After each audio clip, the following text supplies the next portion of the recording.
La Facultad de Ciencias Agrarias y del Ambiente les hace una cordial invitación a participar en el tercer Seminario Internacional Catatumbarí, el cual en esta oportunidad se realizará bajo el eslogan Producción más limpia.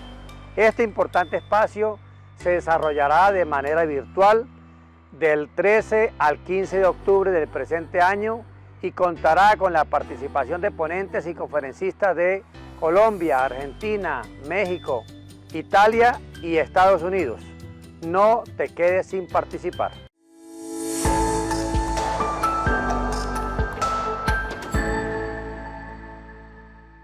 Vamos a hablar un poquito del sistema intensivo, el sistema de producción en acuicultura intensivo más moderno y que a futuro va a ser quien va a lograr que la piscicultura en el país realmente se vuelva o llegue a niveles como la avicultura. ¿Ustedes han visto o han escuchado en avicultura los galpones de ambiente controlado? ¿Sí? Bueno, este es como el símil del galpón de ambiente controlado en acuicultura. Entonces vamos a hablar un poquito de ellos. Antes de arrancar con esto, y como el Catatumbarí, como su objetivo es el tema de la sostenibilidad, también la FAO en el 2017, también habló de la acuicultura sostenible y de hecho cambió el significado de la acuicultura, que antes era otro. Ahorita la FAO determinó que hacer acuicultura significa hacer cultivo de organismos acuáticos, incluyendo peces, moluscos, crustáceos y plantas acuáticas, que implica la intervención del hombre, ¿sí?, en el proceso de cría para aumentar la producción, en operaciones como la siembra, la alimentación, la protección de los depredadores, etc. La actividad del cultivo también presupone que los individuos o asociaciones son los dueños o ejercen propiedad sobre la población que está bajo cultivo. Ese es el último concepto de acuicultura como tal. Y determinó que tenía que estar dentro de los criterios del desarrollo sostenible. No sé si lo han visto, yo lo traía, pero ahí no lo logré encontrar. Cada uno de los puntos del desarrollo sostenible a nivel mundial, y la acuicultura cumple con 4 o 5 de esos criterios importantes en el tema de seguridad alimentaria, en el tema de no impacto a los mares, bueno, y se me van otros cuantos. Entonces, como acuicultura sostenible tenemos que es el manejo y la conservación de la base de recursos naturales y la orientación del cambio tecnológico e institucional, de tal manera que se asegure la continua satisfacción de las necesidades humanas para las generaciones presentes y futuras. Conservar la tierra, el agua y los recursos genéticos vegetales y animales, no degradar el medio ambiente, y es técnicamente apropiado, económicamente viable y socialmente aceptable. Eso es lo que implica ahora la acuicultura sostenible. Pero para hacer acuicultura en cualquiera de los sistemas de producción, sean semi-intensivos, sea intensivo, sea extensivo, los productores y los profesionales tienen que tener en cuenta algo muy importante, y es la calidad del agua. Este es un aspecto que los profesionales somos reiterativos, tanto en los productores como en los profesionales, pero muchas veces la calidad del agua se convierte en una manguera que viene de un nacimiento, que viene de un río, que viene de una quebrada, entrándole a un estanque y pare de contar, ¿sí? En eso se concentra la calidad del agua, y no es así. La calidad del agua básicamente requiere que nosotros hagamos una serie de procesos para mantenerla en condiciones ideales durante todo el ciclo de producción. Un chileno en el último evento que se llama Aquasur dijo en una entrevista: el agua es el aire de los peces, es el medio donde ellos se desarrollan, de modo que mantenerla en buenas condiciones es un factor clave. Y para mí, en mi concepto de acuacultura, lo que debería hacer el ser humano es básicamente eso: mantenerla en buenas condiciones. O sea, más que pensar en cómo va a ser el estanque, más que pensar en qué especie cultivar, más que pensar en si lo construyo allá en la montaña o lo construyo aquí abajo, tenemos que enfocarnos en mantener esas muy buenas condiciones. lo vemos en otras especies, en otras explotaciones, lo vemos en el pollo, lo vemos en las gallinas, lo vemos en los cerdos. ¿Qué queremos a toda hora que tengan los animales? Un buen ambiente, que tengan un buen confort, que su ambiente sea el más idóneo para que ese animal nos devuelva lo que nosotros estamos buscando, ya sea carne, ya sea huevos, ya sea leche. Aquí sucede exactamente lo mismo. Cualquiera de estas características del agua que afecte de un modo u otro el comportamiento, la reproducción, el crecimiento, los rendimientos por unidad de área, la productividad primaria y el manejo de las especies acuáticas es una variable de calidad de agua.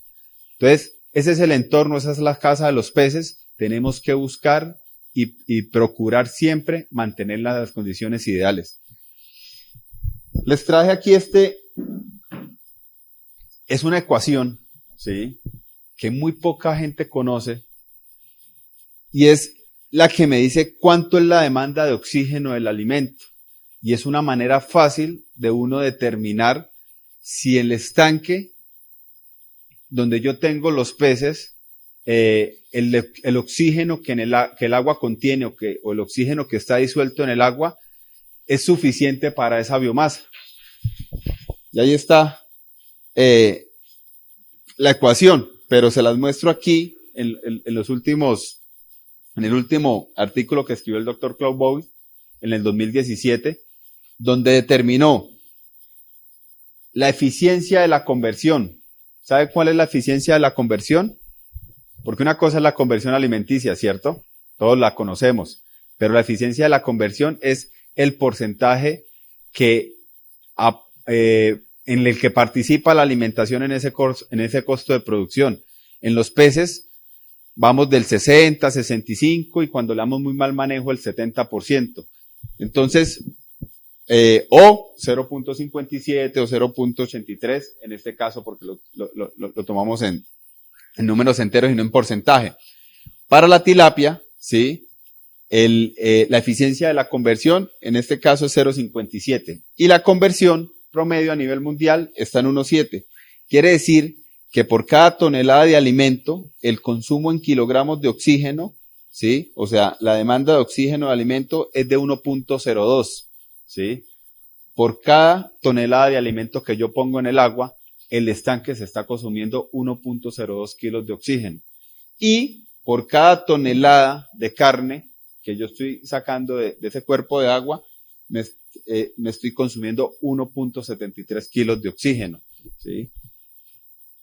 ¿Y cuál es el rango ideal o cuando uno coge una herramienta para medir los niveles de oxígeno en el agua? ¿En qué variable o en qué unidades la medimos? Lo medimos o en miligramos por litro o en partes por millón, ¿cierto? Que es la misma unidad. Entonces, y decimos que debe estar arriba de 4 miligramos por litro, arriba de 4 partes por millón, ¿sí? Entonces, eso lo medimos en el momento, pero muchas veces no proyectamos realmente lo que vamos a producir en biomasa en el estanque, lo que vamos a poner en el alimento y cuánto de eso que estamos colocando en el agua o que estamos sacando en biomasa nos va a consumir en oxígeno. Entonces es importante tenerlo claro. Revisen este artículo, es supremamente interesante y con eso pueden determinar realmente y ayudarle al productor a que proyecte cuánto va a ser ese consumo de oxígeno en el tiempo y obtener los mejores resultados. Entonces, es indispensable el tema de la calidad del agua. ¿Qué hay que hacer durante el ciclo de producción en términos castizos? Análisis del agua de la fuente hídrica. Siempre hay que analizarla antes de. Muchas veces simplemente creemos que porque el agua viene de la parte alta de un nacimiento, es de excelente calidad o tiene las condiciones o las características físico-químicas ideales para la especie. Y resulta que no. Nunca vamos a mirar cuáles son las ideales, ¿sí? Ahí están. Nosotros tenemos unas tablas donde les decimos para tilapia o para cachama o para los peces de clima cálido, cuáles son las variables ideales. El oxígeno disuelto, cómo debería estar al amanecer, cómo debería estar al atardecer, la temperatura, el pH, la alcalinidad total, amonio, nitritos, la medición de disco-Secchi. Es una medición supremamente sencilla, pero que nos dice mucho sobre la calidad del agua y nos permite proyectarnos en el tiempo, en si tenemos que hacer o no un manejo sobre el agua. Sólidos suspendidos, el potencial de oxidorreducción, el color, ¿sí? Entonces, ese análisis de la fuente hídrica la tenemos que hacer siempre como primera medida para saber cómo está el agua antes de la siembra de los peces. Equipos idóneos de medición. Usted se mete a Google, pone oxímetros y le van a salir una cantidad de oxímetros desde 300,000 pesos o menos, de $100 más o menos, creería yo que está el más barato, hasta equipos de 4 o 5 millones de pesos o 7 millones de pesos. Pero, ¿cuál compro? ¿Será que compro el más barato y que mi medición sea la más inestable posible? Un equipo que termina a los 2-3 meses guardado en un cajón porque se descalibró y no hubo nadie quien lo calibrara. ¿O será que compro un equipo más robusto, de una medición mucho más confiable, ¿sí? Pero que me va a costar mucho más? ¿Será que si yo tengo 2,000 animales me da para comprar un oxímetro de 5 millones? ¿O será que si soy un productor de más de 30,000, 40,000, 50,000 animales, si realmente amerita tener un oxímetro de un mayor costo? pHímetros, medidores de alcalinidad, medidores de amonio, de nitritos, de nitratos, de dureza. Esos todos los tenemos que tener y saber qué vamos a medir, cada cuánto lo vamos a medir y por qué es importante medirlo y cómo lo vamos a corregir si en algún momento alguna de estas variables está por fuera del rango ideal. Corrección de variables antes de la siembra. Esto es tan frecuente que en el momento de la siembra muchas veces yo le digo a los productores, así sea un termómetro para medir la temperatura, ténganlo en el momento de la llegada del alevino y sumerjan el termómetro en la bolsa en la que les llegó el alevino y sumérjanlo en el agua del estanque en donde van a recibir. Por lo menos eso, para que ese animalito que viene de 0.5, 0.8 gramos, que no alcanza a tener 1 pulgada de tamaño, ¿sí? Que viene estresado dentro de una bolsa con 2 litros de agua, 250, 300 animales, a veces 500 los vendedores de alevinos que quieren economizar un poco, entonces meten en una bolsa 500 animales, viajan 10, 12 horas, a veces 20, a veces 24 horas, y llegamos y ni siquiera hacemos una corrección de temperatura. Y resulta que la literatura dice que por cada 2 grados, la aclimatación debería demorarse 1 hora. 2 grados de diferencia entre el agua de la bolsa y el agua del estanque. Y lo que hacemos es soltarlo lo más rápido posible porque pobrecitos se van a quedar sin oxígeno y lo que hacemos es un cambio, un choque térmico que genera un problema peor, ¿sí? Porque ese cambio de temperatura fuerte hace que el animal se predisponga a un mayor estrés, a enfermarse y la mortalidad sea mayor. Entonces, muchas veces esa corrección de las variables antes de la siembra no la hacemos. No sabemos si el pH de mi agua está igual al pH del agua de donde nació o de donde viene el alevino. No preguntamos a ese proveedor, venga, usted me manda las variables de calidad del agua, así sea por WhatsApp, para yo revisar si las que tiene mi estanque son acordes a la suya o qué tengo que hacer para tratar de igualarlas, ¿sí? Cosas muy sencillas, así como aclimatan el pollo, así como aclimatan la pollita, así como aclimatan un lechón. Lo mismo sucede aquí. Simplemente es que a veces creemos que ese volumen de agua en el que vamos a sembrar los animales es perfecto, ¿sí? Y se nos hace muy fácil soltar los alevinos allá. Monitoreo y registro de variables. Hay que hacerlo dependiendo de la variable. Algunos se miden diario, muchas veces al día, otros se miden semanalmente, otros se miden mensualmente, ¿sí? Pero estos registros existen. Hay que llenarlos, si podemos tabularlos en un Excel en el computador, hacer una curva y hacer un análisis en temporada de invierno, en temporada de verano, cómo se comportan las variables de calidad del agua de mi estanque y así conocer en el tiempo con esa bitácora qué debo hacer dependiendo de la época del año. Esta es una hoja en Excel, lástima que no se ve tan grande como lo veo yo, pero es una hoja donde se registra el oxígeno 4, 5, 6 veces al día y él inmediatamente me empieza a marcar, porque está con formatos condicionales, me empieza a marcar en verde los niveles de oxígeno que están arriba de 4, lo que está entre 3 y 4 me lo marca en amarillo, aquí vemos varios puntos amarillos, y lo que está por debajo de 3 me lo marca en rojo. Entonces, yo abro el archivo y puedo ver en el tiempo día a día cómo estuvo el comportamiento de la variable de oxígeno, temperatura y saturación, y aquí el promedio del día. Entonces, voy visualizando cómo se me está moviendo estas variables importantes y las voy relacionando con la alimentación y con el crecimiento, y de ahí voy aprendiendo a conocer el animal y saber qué debo hacer en un momento dado en que se vuelva a presentar. Por último, análisis y planificación de estrategias. Cuando yo ya tengo todo esto, que tengo aquí en fotos, lo he analizado, pues debo tomar la decisión de qué hacer. ¿Será que hago un recambio? ¿Será que pongo más tiempo el aireador? ¿Será que disminuyo la densidad y hago una apertura de lotes? ¿Bajo las densidades? ¿Le permito más sol al estanque? ¿Me toca darle más sombra? Empiezo a jugar con todo esto para poder tomar esas decisiones y a la final poder obtener unos resultados zootécnico-financieros ideales, porque es que esto es un negocio. La piscicultura es un negocio que tiene que ser rentable y lo es. Mal manejada a veces y al menos da para pagar los gastos. Entonces, importante tenerlos todos estos parámetros en cuenta y realmente ejecutarlos. Ese era un poquito el preámbulo para ya meternos en el tema como tal del sistema. El sistema se denomina IPRS, en inglés Intensive Ponds Reservoirs Systems, que en español, sistemas de reservoirs o celdas o canales en el estanque. ¿Cómo funciona esto? Básicamente, este es un estanque tradicional, ¿sí? Quitando esto, es un estanque tradicional de más o menos 3 hectáreas. En este caso, este fue el primero en norte de Santander. Si alguno de ustedes tuvo la oportunidad de pasar por el Zulia, creo que lo pudieron ver. Ese fue el que se llevó el río.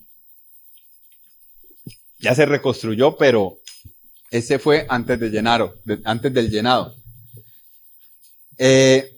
Y este fue el primero en el país en el 2019 en Acuicultivos El Guájaro, en la zona de Sabana Larga, cerca de Barranquilla, ¿sí?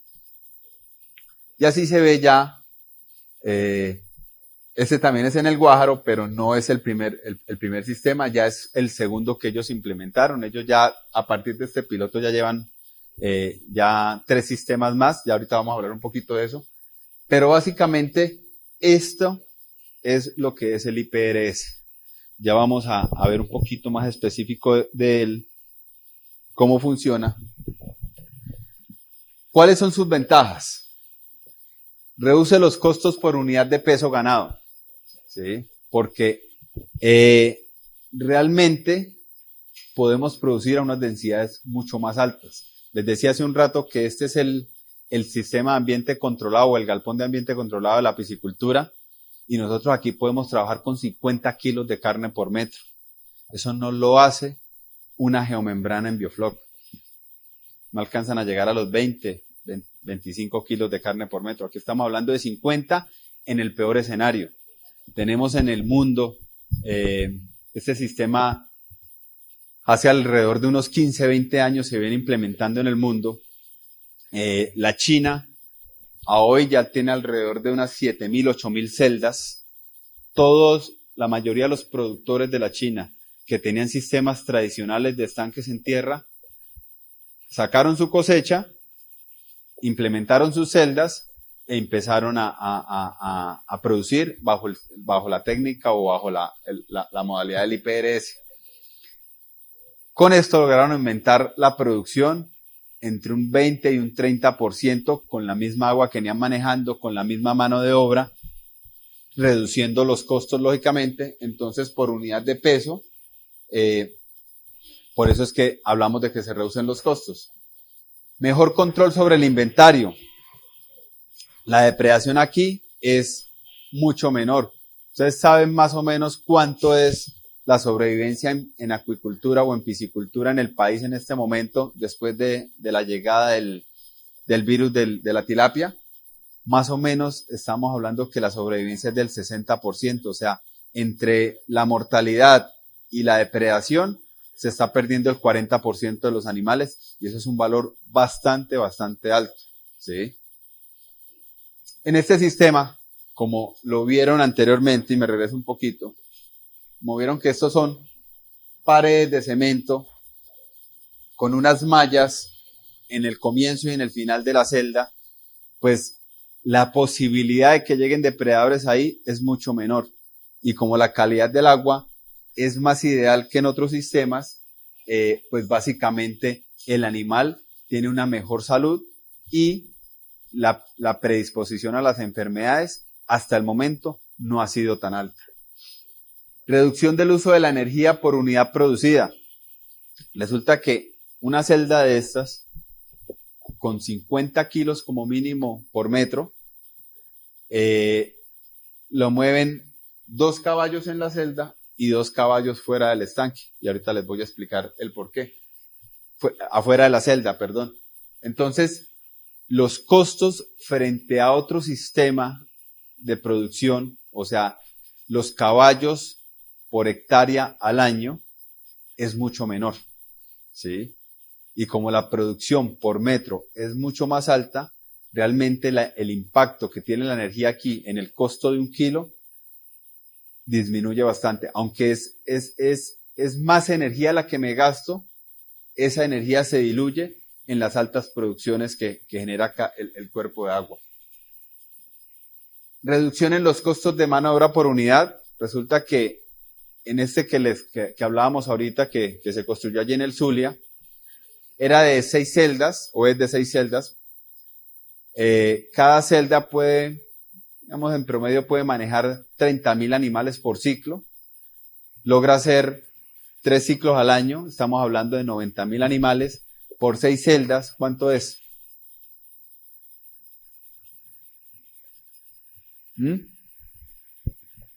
¿Cuánto es? 90 por 6. 540.000 animales, ¿cierto? 540.000 animales lo maneja una persona, porque él solamente se tiene que mover en un espacio muy reducido, ¿sí? Entonces, la mano de obra aquí se diluye mucho.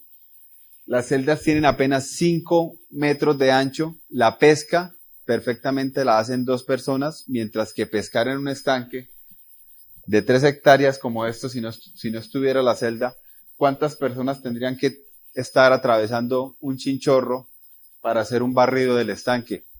10, 12 personas por lo menos, o en su defecto tener un carro por este lado y un carro por el otro lado, jalando un chinchorro y otras personas dándole control a medida que va avanzando hacia un lado. Entonces, la reducción de la mano de obra aquí es supremamente importante. La utilización de los productos de desecho. Tenemos la posibilidad en este sistema, a diferencia de los otros, que sí podemos recolectar parte de la materia orgánica que el animal está defecando día a día. Aquí al final, bueno, es que no lo vamos a ver ahorita en la otra diapositiva. Ven que aquí hay una diferencia, la celda termina aquí y aquí hay como otro cajoncito. Básicamente esa es se denomina la zona quiescente o la zona de quietud, que es donde por la velocidad del agua, ya medida por los equipos de aireación que se manejan en el sistema, ahí es donde llegan toda esa materia orgánica, y lo que hacemos es, con una bomba, como quien limpia la piscina de un conjunto residencial o de un club, vamos recolectando la materia orgánica del fondo y la vamos sacando fuera del estanque. ¿Cuál es el objetivo?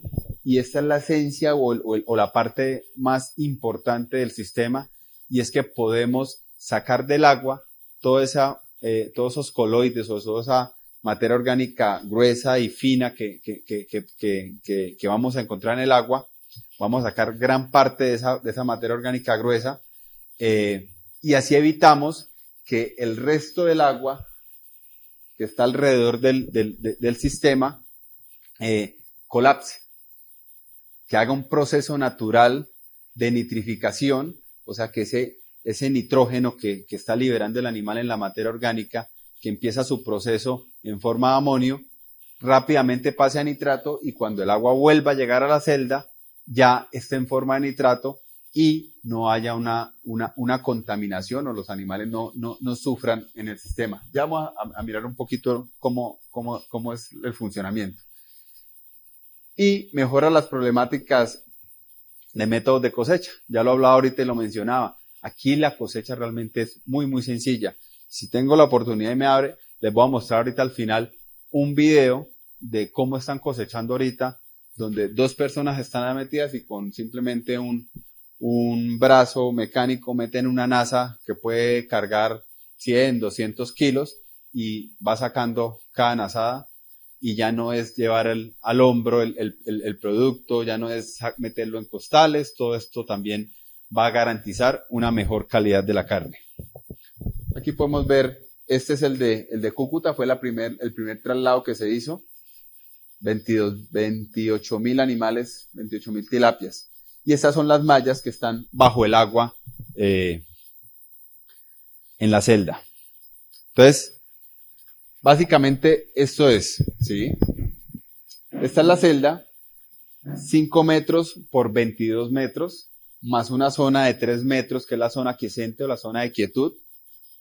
¿Qué es lo que se busca? Que todo este cuerpo de agua, o todo este volumen de agua, sea el estanque pulmón, el estanque donde se recupera el agua después de que yo saco una gran parte de la materia orgánica al finalizar la celda. La relación por cada celda de 5 por 22 por 2 metros de profundidad, o sea, esos 220 metros cúbicos que me da ese espacio, lo puedo construir si tengo 10.000 metros cúbicos de agua. Entonces, es importante que se maneje esa relación, o de una celda por cada 10.000 metros cúbicos de agua. Si ya tengo un gran lago y tengo calculado el volumen y quiero calcular cuántas celdas o cuánto espacio puedo ocupar, porque de pronto ese cuerpo de agua no me garantiza los 2 metros de profundidad del diseño original o el diseño estándar, se puede utilizar entre el 2 al 3% del volumen de agua. O sea, ese va a ser el espacio en el que yo voy a ocupar, o el espacio que va a ser ocupado por las celdas. Entonces, ¿qué es lo que se busca?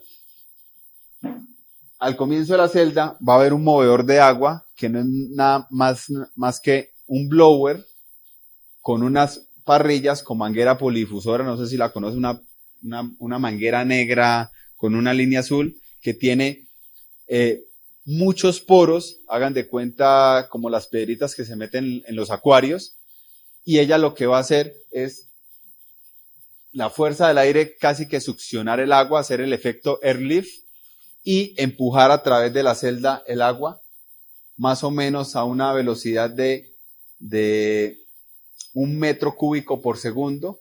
Quiere decir que casi que en 8 minutos el agua está pasando por la celda. Cada 8 minutos el agua es un agua nueva, ¿sí? Entonces, ese es más o menos el sentido del sistema. ¿Qué va a pasar con esa agua? Esa agua, por esa fuerza que manda la celda, viene y la idea es hacerla caminar el agua el mayor tiempo posible. Este que está acá es otro movedor de agua igual al que tiene la celda, ¿sí? Lo que va a hacer es que me va a ayudar a empujar, y aquí hay un dique o una pantalla que va a hacer que el agua no se me devuelva aquí, sino que viaje el mayor o haga el recorrido lo más largo posible hasta que vuelva a ingresar nuevamente a la celda. Con esto podemos decir que en un estanque como el de la imagen o el de la foto, nosotros podemos tener la misma agua, usarla durante 5 o 6 años. no vamos a necesitar desocupar el estanque en el tiempo. Entonces, el manejo del recurso hídrico aquí se minimiza muchísimo porque hay zonas del país con un buen clima para hacer piscicultura, pero con poca agua. Con esto podemos construir estanques o grandes cuerpos de agua, hacer un solo llenado y sacarle provecho durante 4, 5, 6 años. Eso depende del manejo que se le da a la calidad del agua o del manejo que se le da a las celdas, y va a optimizar mucho el sistema. Y como las producciones por cada celda son producciones altas, el productor va a poder garantizar en el tiempo una constante de producción que va a permitir entrar a mercados mucho más fáciles, porque una de las falencias que hay actualmente en la piscicultura es que hoy el productor te puede vender 2 toneladas, pero hasta dentro de 4, 5, 6 o 7 meses vuelve a tener nuevamente 2 toneladas. Con esto, cada celda, ¿sí? Puede tener una talla diferente de animales y yo no necesito desocupar el lago, hacer una limpieza para sembrar nuevamente el lote. Yo puedo hoy cosechar una celda, saqué todos los animales y mañana estar trasladando nuevamente animales a la celda. ¿De qué peso estamos trasladando los animales? Más o menos de 40 gramos deberían llegar los animales ya a la celda, para que las mallas que se utilizan para evitar que se escapen los animales no tengan un ojo tan pequeño que permitan un flujo de agua muy bueno. Si de pronto ponemos unas mallas con un ojo de agua muy menor, pues el agua va a correr a una velocidad menor y no vamos a lograr el objetivo que se espera. Entonces, este estanque pulmón, ¿qué nos hace? Mejora o permite la mezcla de la columna de agua más la aireación nocturna, porque aquí la aireación es 24 horas. Hace un efecto de río dentro del estanque y con eso rompe la termoclina, o sea, no permite que se estratifique el agua de acuerdo a la profundidad. Hay pocos o nada de peces dentro del estanque. Nosotros podemos, y se permite el sistema, tener unos peces por fuera del estanque, pero deben ser peces filtradores y no a una densidad muy alta o una carga muy alta. Y estos peces que se ponen aquí no se alimentan. Se deja simplemente como unos controladores biológicos en el estanque. Entonces, muchas veces, en el caso de los Estados Unidos, que fue donde se implementó el sistema y donde nació, donde se originó, allá la producción se basa en el catfish, un bagre, ¿sí? El bagre de canal que llaman ellos. Entonces, lo que hacen es que afuera ponen tilapia, que es una especie filtradora. Colombia produce más tilapia, ¿sí? Entonces, los productores en Colombia están buscando colocar afuera bocachico. Y bocachico a baja densidad no es un animal tan filtrador como la tilapia, pero sí es un limnófago que está en el fondo y se está alimentando del agua. Entonces, vamos a obtener una muy buena cantidad de biomasa fuera de la celda que va a sumar a la producción. El panga es filtrador, pero no está todavía autorizado para usarse en Colombia. Lo tiene todo el mundo, pero legalmente, exacto, pero legalmente todavía no está firmado ni está aprobado por parte de la UNAP y del ICA para producirlo. Quizás pueda servir, pero es que si hay la aprobación del BASA, seguramente el BASA va a estar dentro de la celda y no por fuera. Porque al crecimiento y al ritmo de producción de esa especie que es tan eficiente, prefiero tenerlo en la celda. Los chinos la tienen en IPRS y están llegando a 150 kilos de carne por metro. ¿Cómo? ¿En dónde? 150.000 toneladas entran al año congeladas. ¿Le parece poquito? Casi la mitad de la producción del país. Bueno, no toda es basa, pero sí entran alrededor de 80.000 de basa. Lo otro es camarón y salmón y, bueno, otras especies. Pero sí son como unas 70.000, 80.000 toneladas al año que entran congeladas. En todas las grandes superficies, lo que comemos es filete vietnamita. Uh-huh. El estanque actúa como un degradador de derivados del nitrógeno, ¿sí? Y también nos permite el manejo de desechos dentro del mismo estanque. Entonces, hay muchas variables o muchos ítems o muchos puntos a favor que están siempre basados o enfocados en el tema de calidad del agua. Entonces, este sistema logró que el productor realmente pudiera controlar, monitorear la calidad del agua y aumentar las producciones, a lo que vamos a ver ahorita más adelante.